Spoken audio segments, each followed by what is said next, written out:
Welcome to the R-Spot mailroom. I am Iyanla Vanzant, and this is where we come to answer all of your questions and concerns and issues about relationships in a way that deals with the common issues we all have so that we can all learn how to be better and do better in love ships, all kinds of love ships. Today's letter comes from Detroit,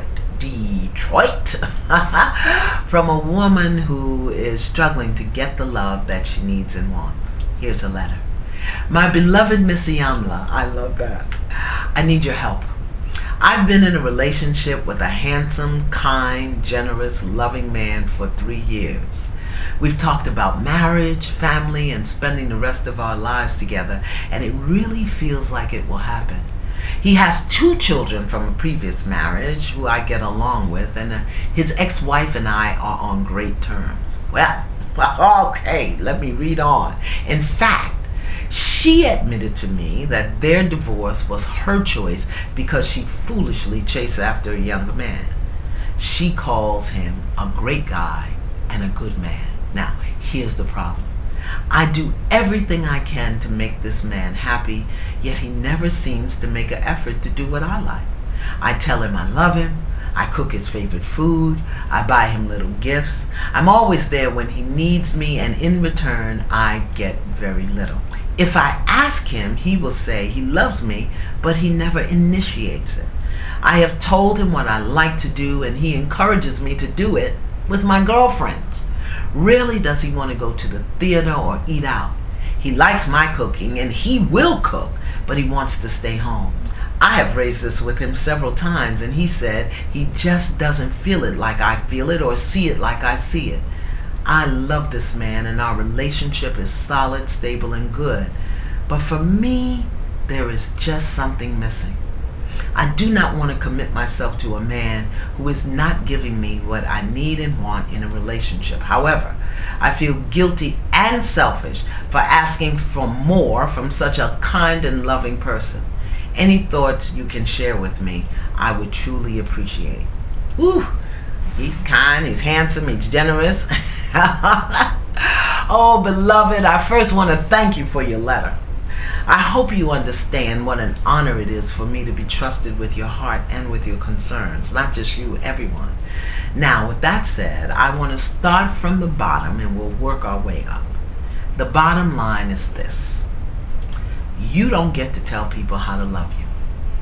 You get to experience their loving, how they love, and then you get to choose whether or not you want to participate. One of the major causes of disturbances in the atmosphere of relationships is trying to tell people how to love you when you are not clear that they don't have the desire or the capacity to love you the way you want to experience it. You see, we all learn about love in our homes as children. In some homes were kissy-huggy love. In other homes there was silent, non-demonstrative love. In still other homes there was noisy, angry, aggressive love. In some homes you had to do something to get love, and in other homes, no matter what you did, you may not have felt or experienced love. But because every home is different, we all learn different expressions of love. And as we mature and become involved in loving relationships, sometimes we have to learn how to experience and express our love in new ways. Otherwise, we will do what we saw done and express and experience what we did as children. What kind of home did your partner live in? You may need to ask. Then, there are those 5 languages of love. Some people give and receive love through gifts, others through quality time. Some people need and offer words of affirmation, while others demonstrate their love with acts of service and support. Still other people want physical touch. And I've discovered in my work that many couples make the mistake of discounting or not even knowing their partner's love language. And it's important for each partner to know how the other partner gives love and needs to receive love. The partner who demonstrates love by gift giving also wants to receive gifts, and they may rarely tell you that you are beautiful or that they love you. So I would encourage you to get clear about your partner's love language and be clear about yours. How does he give and receive love, and how do you give and need to receive it? Because if you are a words of affirmation or physical touch person who is partnered with a gift giver or acts of service, you will definitely feel unfulfilled and slighted on many occasions.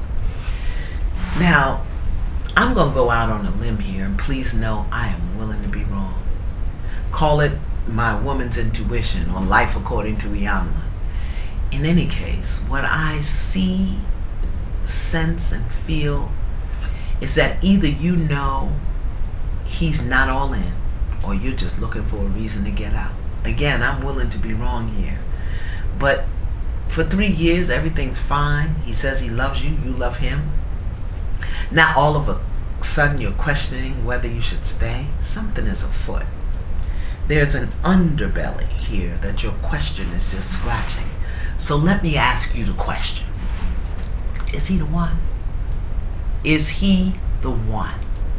I mean, do you know in your mind, heart, and soul that he is the one? Or are you hanging around because he promised to marry you and you want to be chosen? So many of us women just want to be chosen. We want a man to say that he chooses us so that some aspect of our value and worth is validated. Is he the one? Is he the one that you want to spend the rest of your life with? Is he the one that you want to share a checking account with and have children with?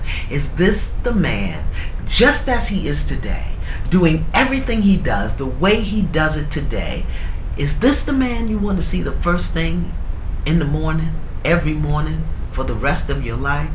Now, even though we know a marriage can start out well and fall apart, you must consider that once you say, I do, you will, for a very long time.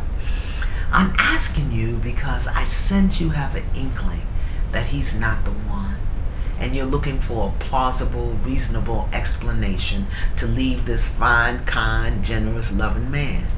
So you're trying to make him wrong, or make it wrong, so that you can walk away with a clear conscience. So again, I ask you, is he the one? If he is, ask for what you want. Tell him what you need, and let him know how important it is to you. Tell him your love language and that it feeds your soul. And if he loves you, and if he has the capacity, he will make every effort to give you what you need. And if he is the one and you know it in your soul, be willing to teach him, show him, train him how to give you what you need. Lower, slower, a little to the left. Again, most partners don't even know about love languages. So what a divine opportunity you have to be a teacher. On the other hand, if you are beginning to feel that he is not the one, or if you're still wondering if he is the one, be mindful. Don't make him wrong by picking him apart and looking for what's wrong with him. You don't have to do that. Choose in and figure out how to get your needs met, or choose out. And if how he loves and demonstrates his loving does not fulfill your soul, then make a choice. Either tell him and ask for some adjustments, or exit stage right. You don't get to tell people how to love you. You get to experience how they love and then choose if you want to participate. You also get to ask for what you want and need, and then observe their efforts to provide it. Please know this. Some people simply don't have the capacity to love you in a manner that fills your cup. It's not to say that they don't want to, or it's either that they don't know how to, or they simply cannot do it. They've never seen it. They've never felt it, experienced it. Their life experiences have limited their capacity to meet your love requirements. On the other hand, if you love the person and you know they are the one, you will adjust, or you will ask them to adjust, or you'll be willing to do without the requirement, or you'll figure out how to give it to yourself, get it for yourself, and I don't mean from another man. Finally, here's what I've learned. In the immortal words of the great singer Percy Sledge, when a man loves a woman, can't keep his mind on nothing else, He'll trade the world for the good thing he's found. If he's the one, beloved, and you ask for what you need and want, believing you can have it, you put it on his mind. Trust me, if he's the one, he will step up. Hope this helps.